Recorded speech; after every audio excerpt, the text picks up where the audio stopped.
முருகப்பெருமானுக்கு ரொம்ப இஷ்டமான திருப்பாகம் எப்படி செய்கிறதுன்னு பார்க்கலாம் வாங்க.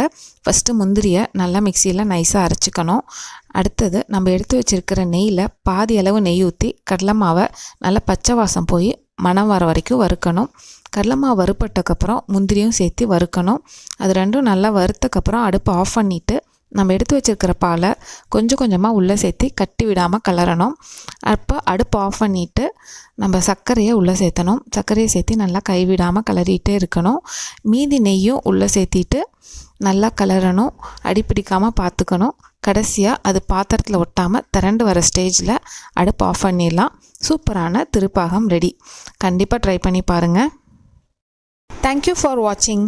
இந்த மாதிரி இன்ட்ரெஸ்டிங்கான வீடியோஸ் பார்க்குறதுக்கு மறக்காமல் நம்மளோட யூடியூப் அண்ட் இன்ஸ்டாகிராம் சேனலை சப்ஸ்கிரைப் அண்ட் ஃபாலோ பண்ணிக்கோங்க. உங்கள் ஆரோக்கியம் எங்கள் சுவையோடு. Keep supporting, keep smiling. Thank you. Have a good day.